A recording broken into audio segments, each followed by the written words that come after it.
Жалпы 6,5 миллион Кыргызстандын эли. Жана жалпы кыргыз элим. Экинчи кайрылуум.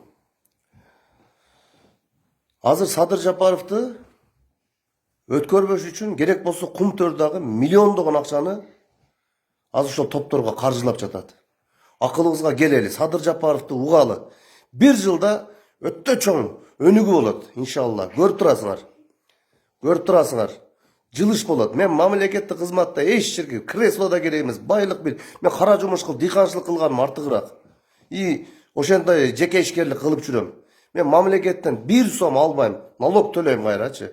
Ошон үчүн туугандар, курал болбогула, үйүңөрдөн чыкпагыла. Азыр Садыр Жапаровду угабыз, 2 айдан кийин толук ушул премьер башкарып, президент сырткы мамлекеттер менен иш алып барат. Депутаттар болсо, ар бир округтан жалгыздан барат. Ошондо Кыргызстанда өнүгүү болот. Мен муну бөркүмдө ишенип көрүп турам туугандар.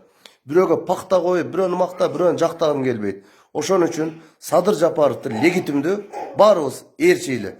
Кум төрдө миллиарддаган акчаны алтын ташылганын айтып чыккан жападан жалгыз Садыр Жапаров болгон. Кыргыз үчүн, Кыргызстан үчүн түрмөгө отуруп, мойнунан кесип, ойлонбойсуңарбы башы жоктор? Тилек, братишке, Шаулин, давай кеткин, сени признавать этпейбиз. Сен премьер кылып коюп, биз мындай ал жакта, молодец деп сени угуп отура албайбыз. Сен парнигиңди эккин. Жанар, иним, сен дагы мындай Текебаевдин тилине килбегин. Текебаев бул ушул мафиялык башкаруу, партия менен байыйм деген ошол киши. Ошон үчүн Текебаевди ээрчибегиле. Айтайын дегеним, стабилдүүлүк болсун, тынчтык болсун, Садыр Жапаровду ээрчигиле. Ошого толук ишендирип айтып кетем мен.